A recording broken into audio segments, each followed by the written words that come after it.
nation, under God, indivisible, with liberty and justice for all.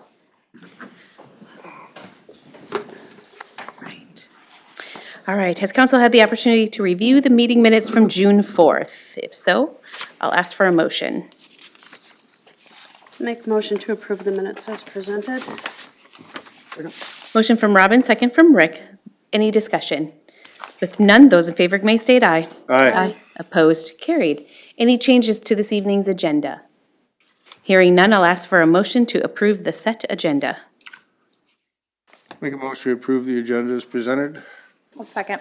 Motion from Mike, second from Becky. Those in favor can state aye. Aye. Opposed, carried. Guests in open forum.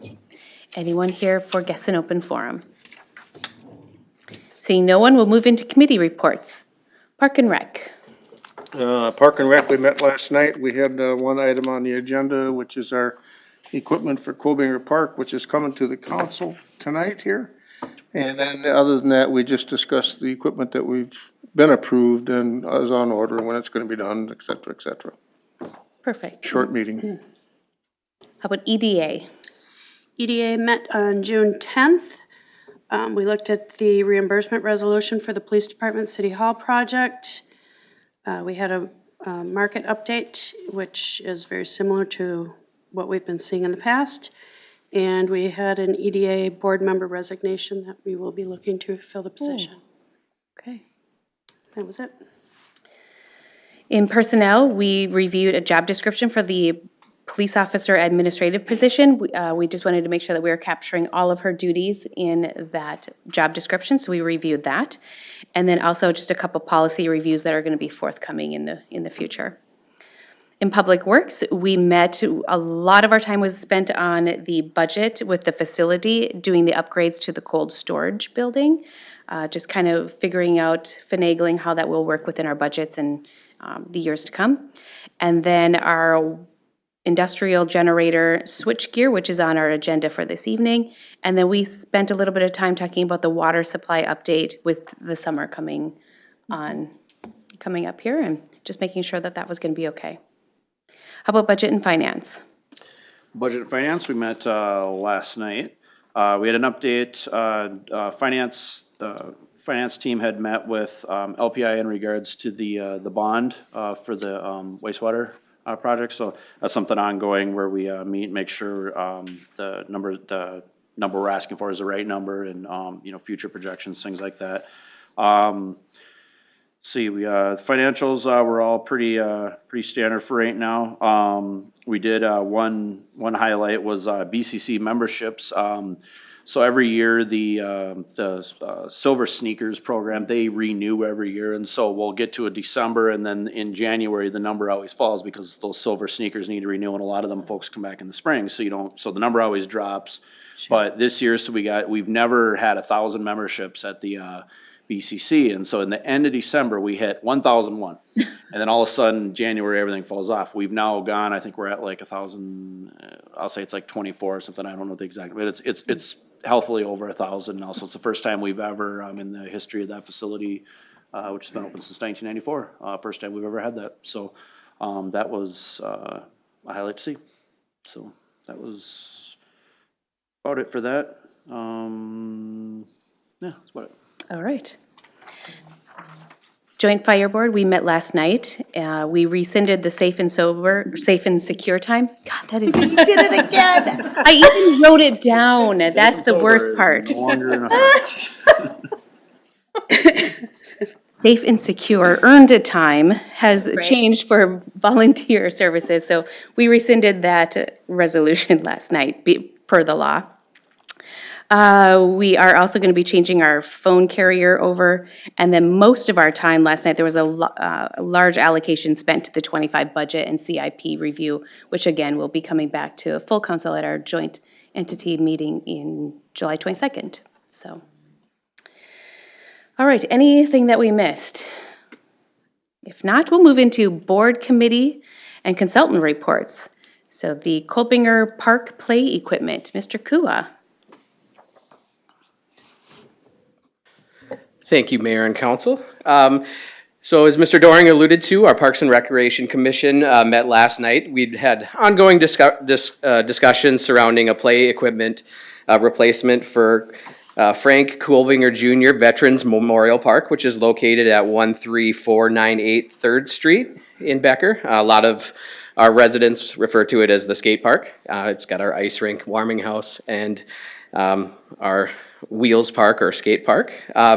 So in our CIP since 2022, we've identified this particular play equipment up for replacement.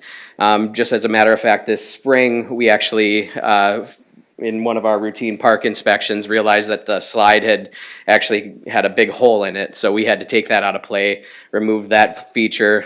For those that are familiar with the park, I've included some photos of the current status of the play equipment, but it's an old wooden structure with the slide and deck. So very much in need of replacement.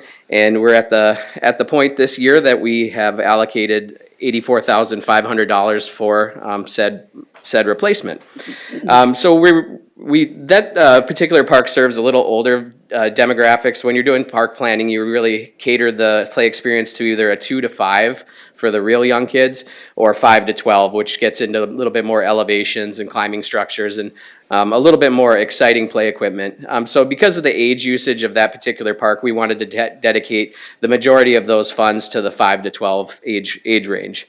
So we reached out to some of Minnesota's top playground manufacturers, which are all included in the packet, and received renderings from Minnesota Wisconsin Playground and Flagship Recreation, and also Weber Recreation.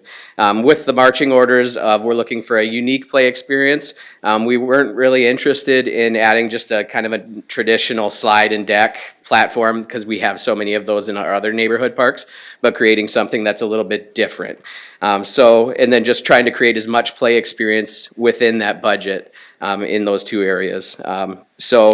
If you've had a chance to look through, it's very clear, and it's not surprising to staff and the Parks Commission, that Weber Recreation, which is the Miracle Playground, was be able to meet our needs and create kind of the most exciting play experience and the most value.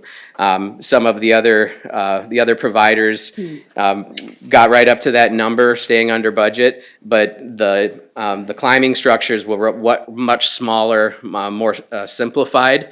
Where the last one in your packet, the Weber Recreation, kind of the green climbing dome, is a really exciting piece of equipment.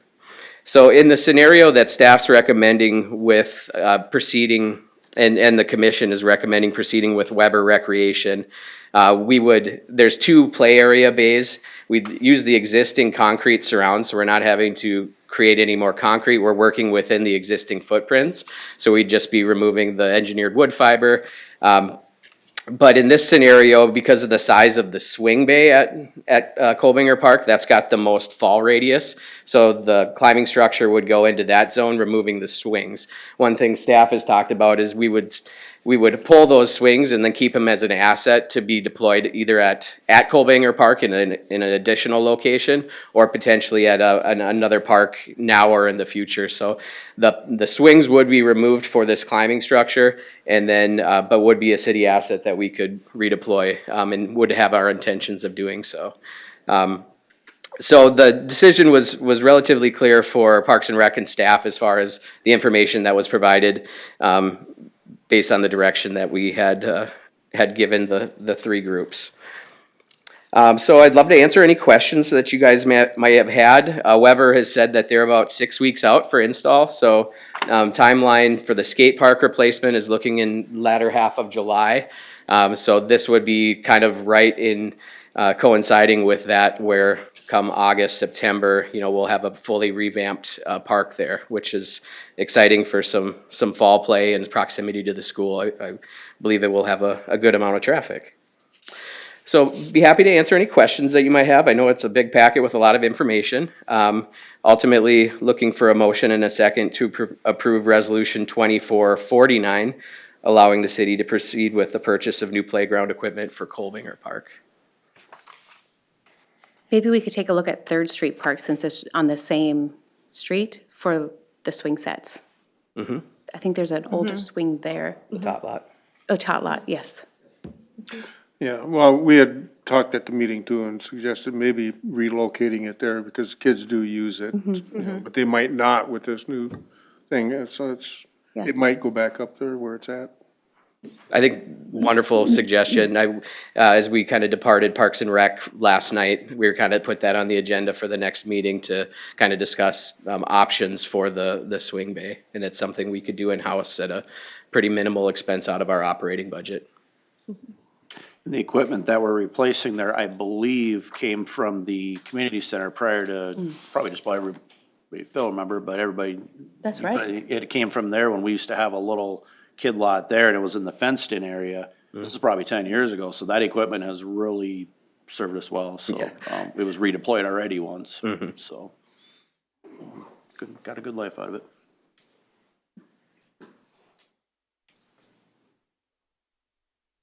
Any other questions? Otherwise, would someone like to move the motion?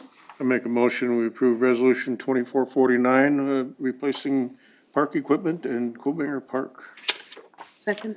Motion from Mike, second from Robin. Any other discussion? Hearing none, those in favor may state aye. Aye. Opposed, carried. Thank you.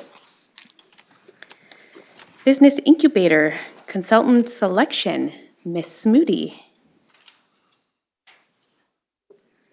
Good evening, Mayor, Council. Thank you. As you know, back in April, we had posted for a request for proposal for a business incubator and feasibility study. And it closed May 31st. Out of that, we received 9 proposals in response to the RFP. Out of the 9 proposals, 3 were selected for an interview. The interviews were conducted with Camoin Associates, Norspan, and TPMA. Kathy Hollenhorst, the EDA Board President, Jacob Sanders, myself, and Jessica Barthel, the Sherburne County EDA Coordinator, conducted those interviews. The 3 candidates had great proposals, each having their own different pros and cons, making the decision really actually difficult. After much deliberation, our recommendation would be to move forward with Norspan. The decision actually came down to experience dealing with challenging political situations, direct incubator experience in working with energy transition communities, being instrumental in successful applications and award of a federal EAA grant, which we do have plans to apply for if this becomes feasible, and then the company headquarter location, which is in Minnesota. And at our June 10th EDA board meeting, the EDA reviewed and approved a resolution recommending selection of Norspan. And as you know of the Just Transition Fund grant, it did include technical assistance. So we have submitted an additional application to the GTF at their request to receive the additional funds for the consultant. And we did receive confirmation that the funds have been awarded for that technical assistance, which would cover the consultant expenses of $85,000. So if I will stand for any questions, but ultimately I'm looking for a motion and a second to approve Resolution 24-55, approving the selection of Norspan as the city's consultant to conduct a market analysis and business incubator feasibility study.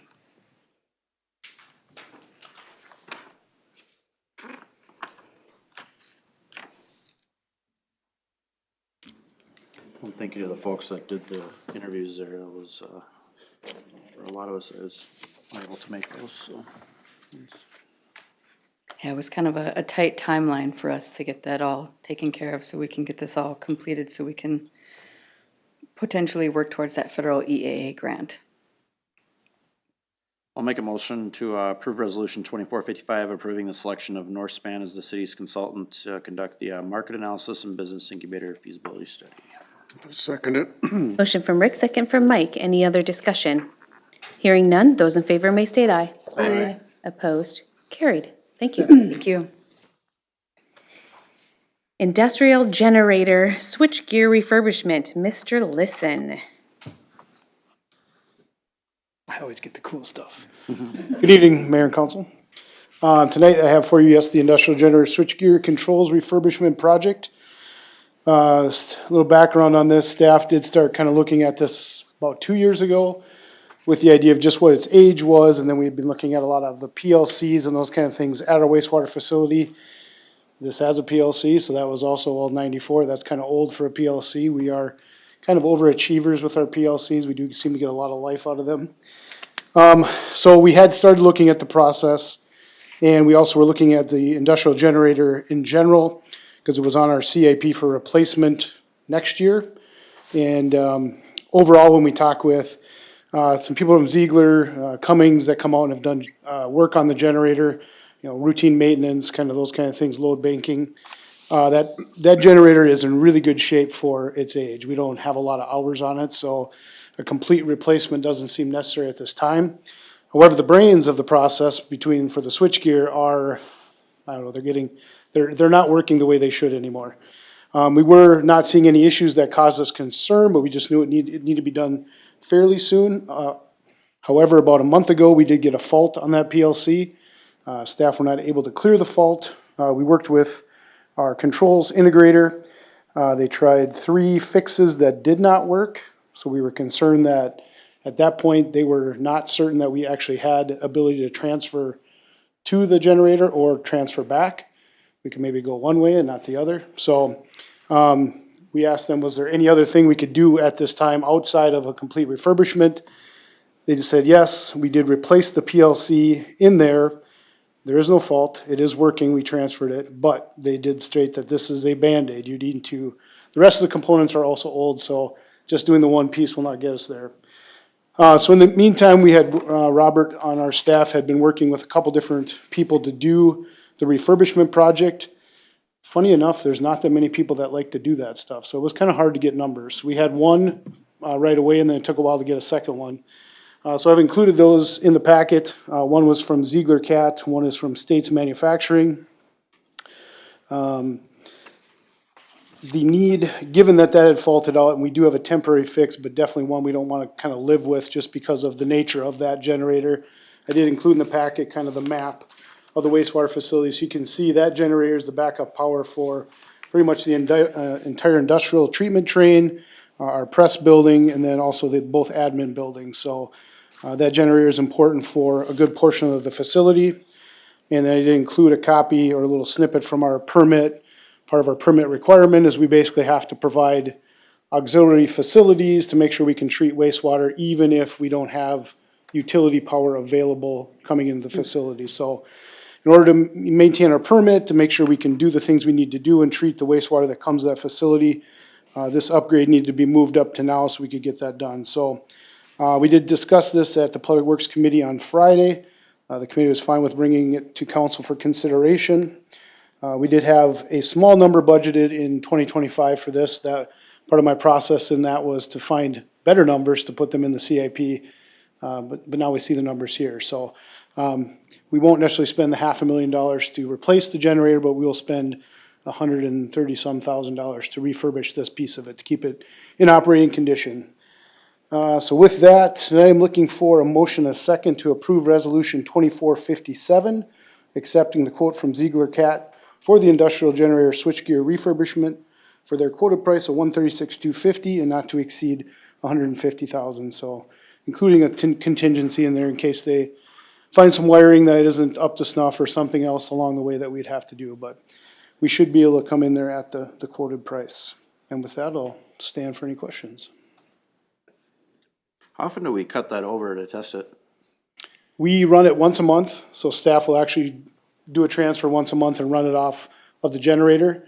And then we do annual maintenance, so most recently we're using CAT. So they come out, go through the whole thing, do maintenance on it. And then because it is a diesel, we do a load bank test every year.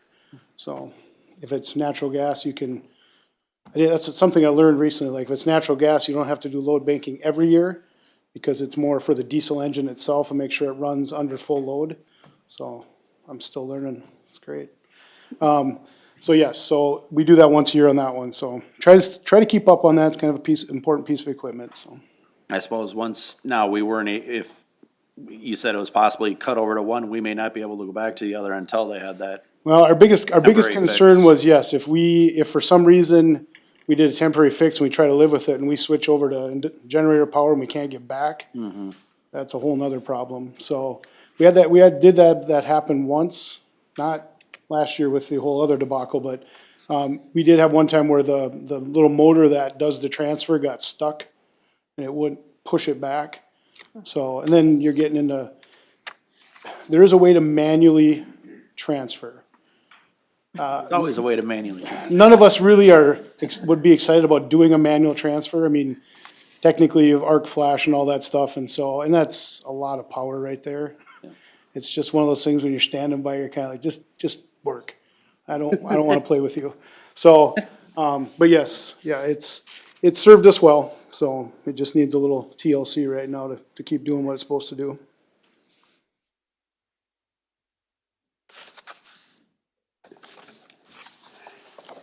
I'll make a motion to approve Resolution 2457, accepting the quote from Ziegler Cat for the industrial generator switchgear refurbishment for the quoted price of $136,250, not to exceed $150,000. I'll second. Motion from Robin, second from Becky. Any other discussion? Hearing none, those in favor may state aye. Aye. Opposed? Carried. Thank you. Consent agenda, Mr. LaRude. Mayor Bertram, City Council members, items for approval on tonight's consent agenda include approving the revised hiring and termination report, approve the 2024 liquor license renewals, approve new tobacco license for Quick Trip, approve new cannabinoid license for Quick Trip, approve a new non-intoxicating liquor license for Quick Trip, adopt resolution 24-54 appointing election judges, approve City Hall closure on July 5th, approve commercial noise permit for Winta Ice Cream, accept Lori Keller's resignation from the EDA and authorize posting opening, approve partial pay request number 4 in the amount of $58,052.60 to McDowell Company for the 2023 Becker Community Center HVAC air handling unit project, adopt resolution 24-56 approving cooperative service agreement with USDA, adopt resolution 24-58 accepting $500 donation from Sherburne State Bank for the Becker's Farmer Market. And I will be happy to answer any questions.